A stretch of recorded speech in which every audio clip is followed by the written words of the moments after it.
Everyone, this is Lessons in Leadership. That is my colleague, Mary Gamba. We kick off the program with our good friend, a terrific attorney, part of our series, Leaders in Law, with Thomas Scrivo is managing partner. O'Toole, check out past interviews with Kevin O'Toole Scrivo.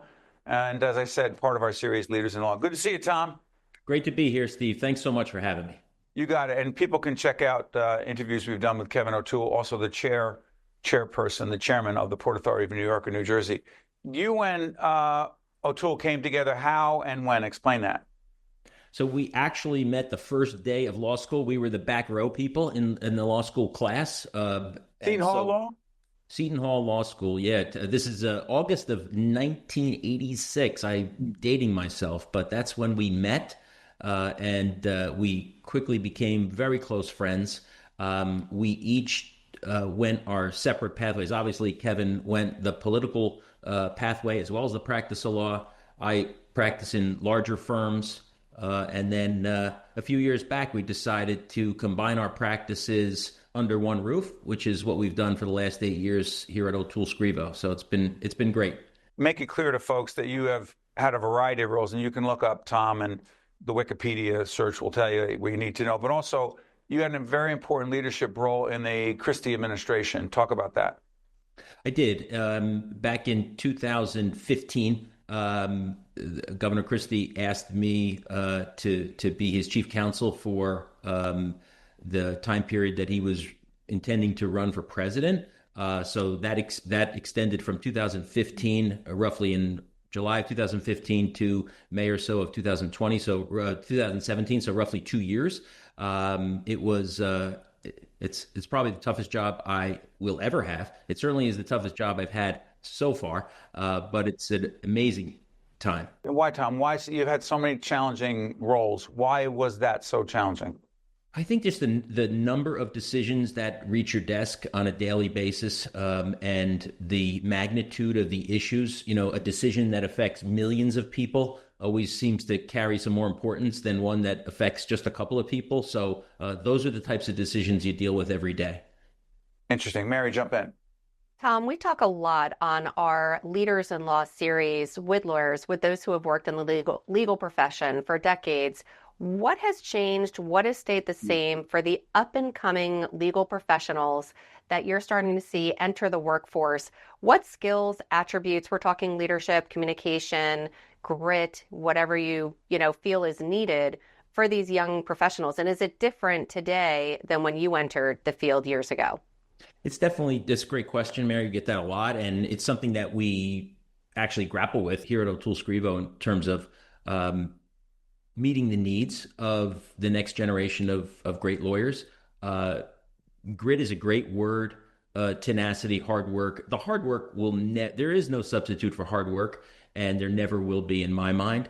But what's changed, obviously, is the technology. We went from, I think, when I started practicing, we started getting automation, right, between fax machines and emails and all this other thing. Now we're getting innovation. So we're going from, I think, an automation to an innovation time, especially with artificial intelligence and how it's being used in the practice of law. And it's a great opportunity for young lawyers to actually be in a position to help mentor more experienced lawyers who don't have the ability to grasp these issues so quickly. There's a big focus on in the law schools of AI and how it's going to affect our practice. And so I do think there's a great opportunity for young folks to get into this area and to see how law will change.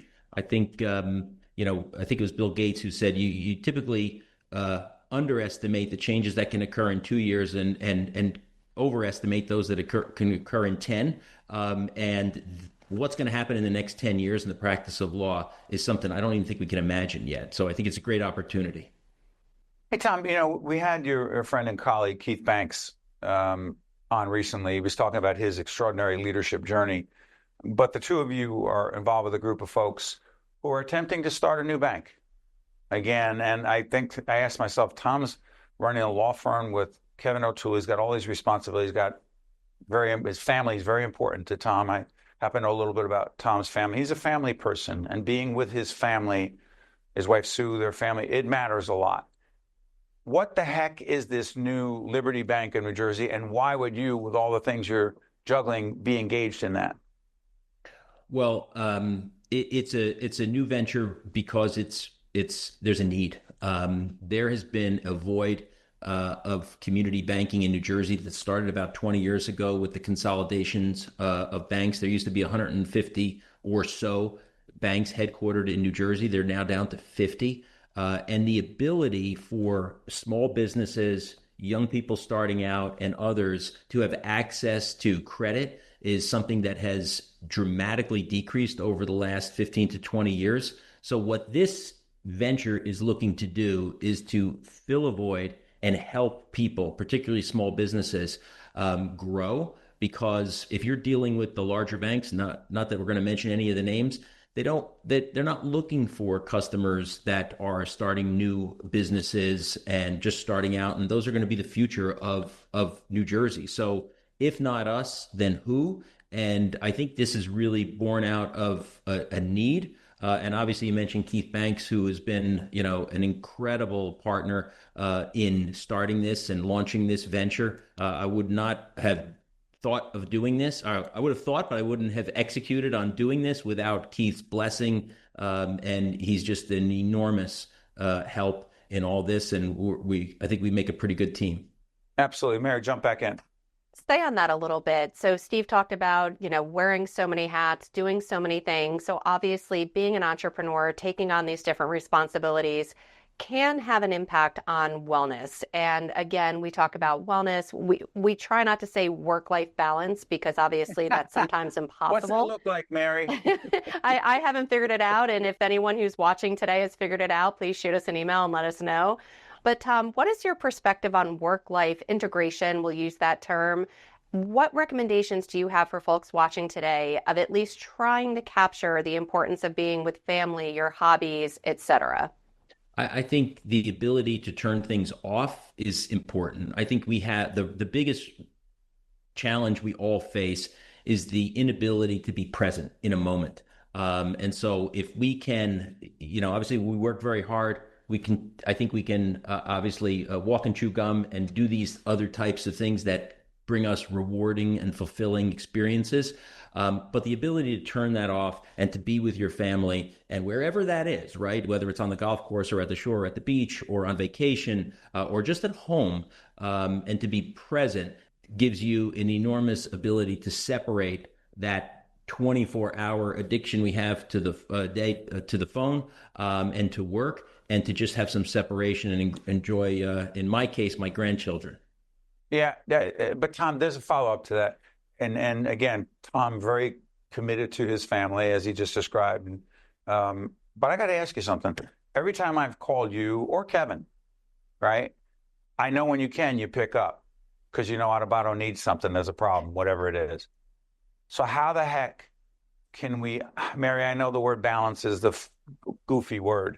How do we integrate and at some level balance, being accessible and available, which is part of what makes you and O'Toole and some of us successful, because we're responsive to each other while we're still being present outside of our work. How the heck does that work?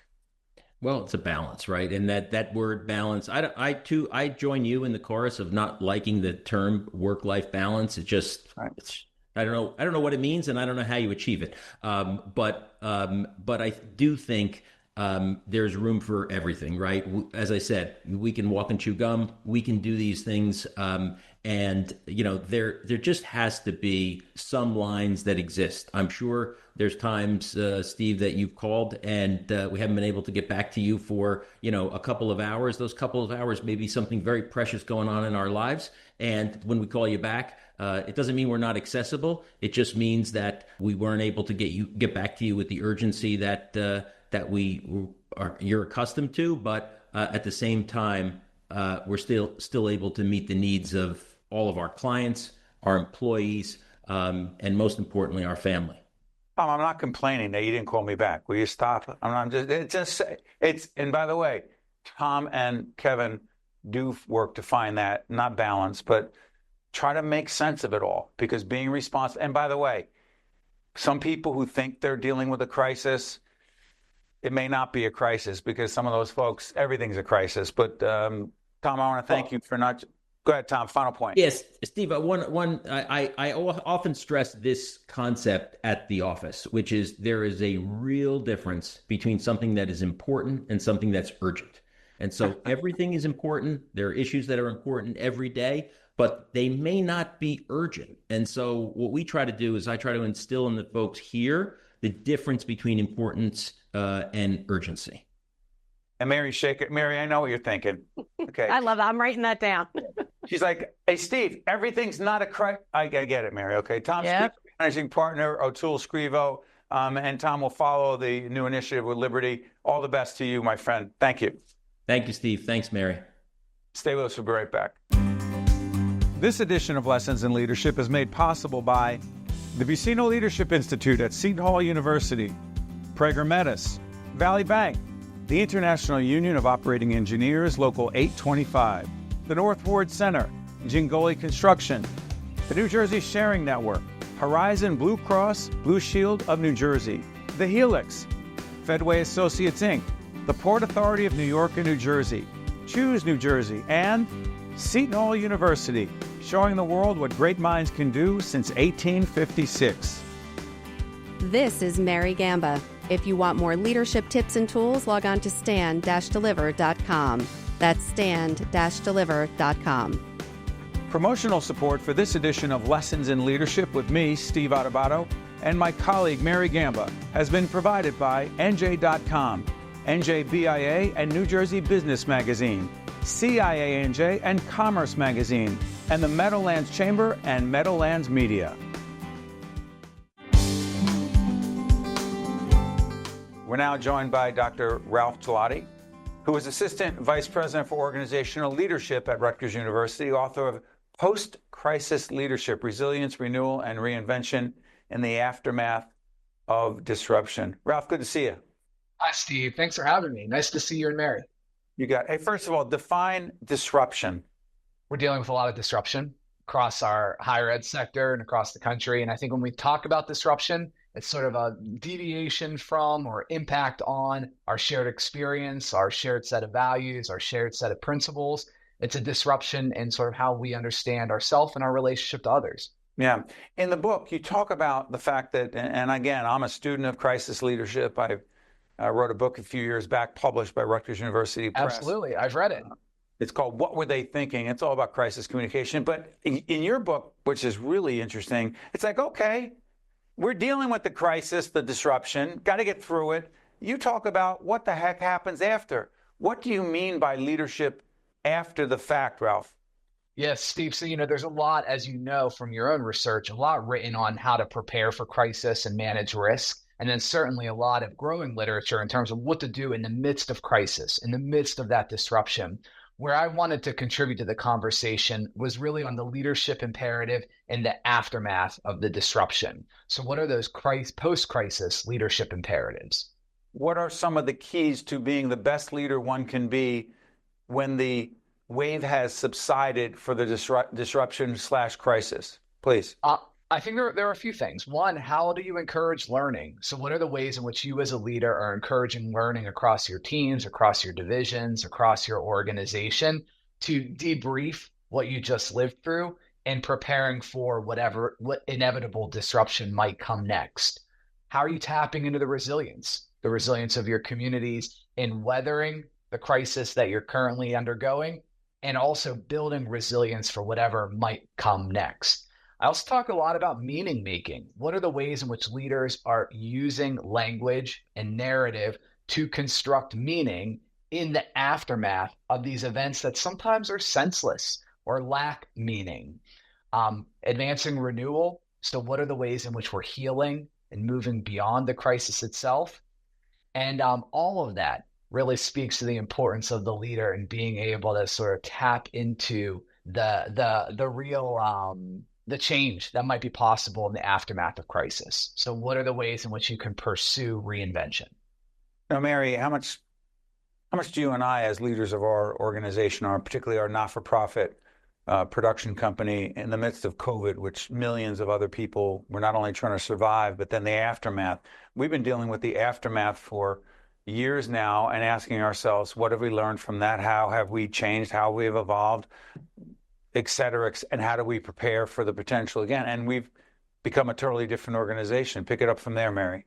We truly have. And Ralph, one of the areas that you talked about when you talked about the 5 core leadership principles when dealing with a crisis is, and I just want to look at my notes, inspiring growth. And what was strange for all of us is that when COVID happened, when we were all transitioning, pivoting, trying to figure out, all right, how are we going to deal with this?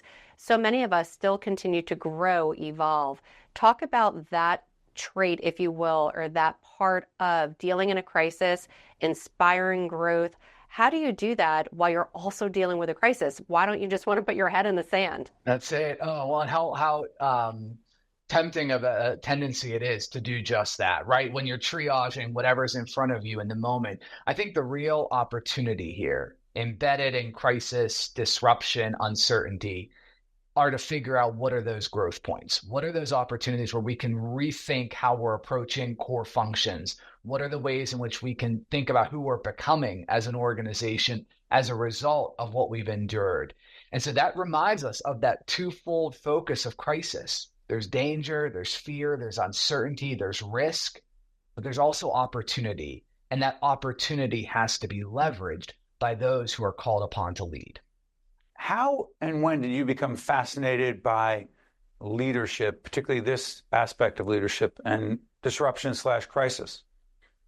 Great question. So I as an undergraduate student leader at my institution, we sort of experienced a crisis. So that gave me a front row seat into how an organization comes together in the midst of crisis. Went on to do my master's and then my PhD, where I was studying crisis at our alma mater, Steve, at Rutgers, where I did my PhD, and really looking at crisis leadership across higher education. One of the themes that came out in the research I did was this sort of countercultural need for agility, that educational organizations often are organized around consensus, collaborative decision-making, and crises threaten that. They require urgent, swift, well-coordinated responses. And so I've really devoted a lot of my career to helping build capacity for educational leaders who are seeking to engage in effective crisis leadership. And certainly, COVID, what punctuated the importance for having leaders who are well equipped to respond to the pressures of our time. But you know what? Mary just had a son graduate a while back. College, we did as well. She has one in college now. We do as well. And I keep thinking, okay, so higher ed experienced a crisis during COVID. It's got another whole different set of disruptions/mini crisis, and maybe not many, dealing with the federal government right now, dealing with questions of academic independence, dealing with questions of economics. Excuse me. How the heck can you begin to plan for what you're going to be when you get through this, when you're trying to keep your head above water and pay the bills and keep your students? How the heck can you do that when you're trying to survive? It's such a timely point. And some are suggesting that we're living through a state of polycrisis right now for all the reasons you just mentioned, sort of figuring out what's the main source of the issue. I think there are a couple of things. One is to go back to principles. Talk a lot about values-based leadership being particularly important during times of crisis. What do we stand for? And what are the ways in which those values will help serve as a guide for how we're going to weather the turbulence of our times? I think the second is to make sure that you're taking care of your people, that these are trying times, and crisis leadership really can test leadership teams and organizations. So what are the ways in which we're understanding the pressures of our moment, taking care of one another? And that's the process of resilience, as well as we're caring for one another and trying to figure out a coordinated response to the various challenges of the time. Hey, Mary, it's an interesting point as Ralph talks about this. I wouldn't call it a crisis, but even our organization, excuse me, we're facing, hey, the economy is what it is. There's consolidation going on in organizations. So we get anxious. I wouldn't call it a crisis, Mary. We get anxious about the fundraising part. It can create tension among team members, but Ralph's talking about taking care of each other during that time. Mary, does that resonate for you? It totally resonates. And Ralph, I'm sure you agree. It's about lifting one another up, and it's about being vulnerable without panicking and running around and saying the sky is falling. And there is that fine line. And I would love for you to talk about that a little bit more. How do you keep that level of optimism during a crisis as a leader? As Steve often says, it's important to show that you're a human being, that you're vulnerable, but people around you also want to see that they want you to say things are going to be okay. Where does that balance come in? Fascinating. I mean, I think when you think about the work of leadership as a communicative process, there's the leader as performer and the leader as human. And I think both of those domains come into play during times of crisis. So certainly to be authentic, to know what you stand for, to ensure your teams and organizations understand the criteria that you're using to make the decisions you're making as a leader are really important. But how often do we hear of individuals reflecting on their leaders during times of crisis? And what are they looking for? Optimism, presence, hope. And how critical it is for leaders to show up in these moments in ways that do exactly what you just said, Mary. Lift others up, try to envision what that desired future state might be, and harness the opportunities that might be made possible as a result of the storms we're navigating today. Ralph, let me just push back a little bit. How the heck our people are looking for confidence, as Mary said, optimism, but then we're also looking for vulnerability and honesty. So here's the question for those of us in leadership positions who know that we're ultimately responsible for everyone on the team getting a paycheck every 2 weeks, for having health insurance for our people, having a pension plan for our people, creating a work environment that makes sense for our people with their personal and family lives. How about if the leader is scared to death? How about if the leader is not sure about the future, not overly confident about the future? When people don't want to hear you're scared, you're nervous, you're feeling vulnerable, you're worried yourself. Basically, I think at times being a great leader means faking it. You say. Interesting. Literally faking it. I'm not going to tell you how I really feel. I'm not going to tell you what I really think. I'm not going to tell you how worried I am, because if I do, it permeates the organization and then becomes a self-fulfilling prophecy. Go ahead. Sure. Yeah, well, I mean, inviting some degree of vulnerability is a way to humanize the leader. I think strategic vulnerability, but go ahead. I think that's exactly right. And I think people can see through it when you're portraying confidence, but you're shaken at your core, right? And so I think a little bit of vulnerability, especially when you're dealing with polycrisis or crises, right, that are threatening, that are disruptive, that shake us to our core. I think understanding the vulnerability and acknowledging it is clear, but it's the invitation for a leader to show up and to help move the organization forward, even when the future is uncertain.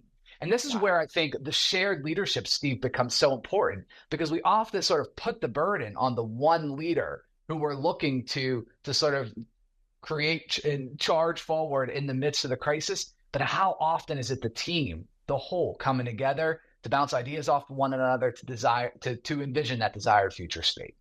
Mary, we're going to talk behind Ralph's back when we let him go in a good way. But I will say this to you before we go to this final break. I often do think, even though leadership has changed, even though AI has changed our world, technology, et cetera, all these multiple disruptions, I do think in the end, certain people in certain positions as leaders can feel very alone. And somewhat, I'm sure, on some level, am I projecting? Yeah, absolutely. But I know I'm not alone. Hey, listen, Ralph, this is a fascinating book. It's called Post-Crisis Leadership, Resilience, Renewal, and Reinvention in the Aftermath of Disruption. Ralph, good stuff. Thanks for joining us. Thank you, Steve. Thank you, Mary. You got it. Mary and I have some final words right after this. This is Mary Gamba. If you want more leadership tips and tools, log on to stand-deliver.com. That's stand-deliver.com. Promotional support for this edition of Lessons in Leadership with me, Steve Adubato, and my colleague, Mary Gamba, has been provided by NJ.com, NJBIA and New Jersey Business Magazine, CIANJ and Commerce Magazine, and the Meadowlands Chamber and Meadowlands Media. The North Ford Center continues to expand their services and outreach in Newark from the childhood years to the golden years, offering programs like preschool, youth leadership development, Casa Israel Adult Medical Day Program, our Family Success Center, as well as a gymnasium. And most recently, Hope House, a permanent home for adults with autism, supporting and nurturing our autism community, with Hope House 2 coming soon. The North Ward Center, we're here when you need us. All right, lessons in leadership. Got 3 minutes left. I would call it the 2-minute drill, but we just have 3. Hey, listen, Mary, I appreciate what Ralph was saying, Ralph Gigliotti, about bring the team together in a crisis. All that's true. I got it. Here's the part where I just don't buy this. In the end, if a leader is a great leader, in my opinion, which doesn't make me right, you're alone. You're alone in the middle of the night thinking about keeping the organization going. You're alone in the middle of the night thinking about the future and how to put the pieces together. You're alone thinking about making budget, paying bills, doing what you need to do to keep the ship afloat. I just believe that. That doesn't mean that you don't share at different times with others, but in the end, leadership, at least in my view, is pretty lonely. And that's not, woe is me. It means that's what it means to be a great leader. You are alone in the end. Because if it goes wrong, let me spread it around. This was a team thing. Like, listen, Tom Thibodeau's gone. Okay, yeah, I'm dating myself. We're taping, what day? It's like the 5th? June 5th, yeah. All right. Thibodeau's gone. It's not like, it was a team thing. The Knicks lost. Let's spread it around. No, he's gone. He was the one in the middle of the night trying to think about the lineup, what to do. He's gone. In the end, you're ultimately responsible. That's the way I see it, Mary. I disagreed with you right up until when you said, in the end, you're ultimately responsible. Agreed. Are you alone if you are a great leader and build a team around you? I have said to you a million times, I stay up at night. I've shed tears with you recently just about my concerns, my frustrations. But I don't want you to do that. Not about me, about the organization. So if you are lucky enough to have somebody on your team, and yes, in this case, I'm talking about me. It is you. That literally cares just as much. Sure, I'm not responsible, so thank God I'm definitely able to sleep a little bit better at night because I know it. In the end, if it goes wrong, this is not us. If it goes wrong, it's not on Mary. Right, but I think the best leaders surround themselves with people. So in those times, you at least have a shoulder support system. Yes, at the end of the day, you are ultimately responsible, but the great leaders surround themselves. It's not really me. It's any leader in that position. Right, that's what I'm saying. Any great leader should surround him, herself, themselves with somebody who gives a darn. So that's my final word. It clear. First of all, Mary's not the average normal team member. Just that's number one. And I know we got to go, and because we do have a great team. But to be clear, the best leaders, when and if things do go wrong, they take it on themselves. They point no fingers. They don't share the blame. They take it themselves. And at times, that feels lonely, and you can't share it with the team. That's just my opinion. For Mary, who is a great leader, and I don't want her staying up at night thinking about what she does, but that's what makes her great. And to Elvin and the team and everyone else, thanks for watching. All right, I'll go to therapy next week. See you then. This edition of Lessons in Leadership is made possible by the Buccino Leadership Institute at Seton Hall University, Prager Metis, Valley Bank, the International Union of Operating Engineers, Local 825, the North Ward Center, Jingoli Construction, the New Jersey Sharing Network, Horizon Blue Cross Blue Shield of New Jersey, The Helix, Fedway Associates Inc., the Port Authority of New York and New Jersey, Choose New Jersey, and Seton Hall University, showing the world what great minds can do since 1856. This is Mary Gamba. If you want more leadership tips and tools, log on to stand-deliver.com. That's stand-deliver.com. Promotional support for this edition of Lessons in Leadership with me, Steve Adubato, and my colleague Mary Gamba has been provided by NJ.com, NJBIA and New Jersey Business Magazine, CIANJ and Commerce Magazine, and the Meadowlands Chamber and Meadowlands Media.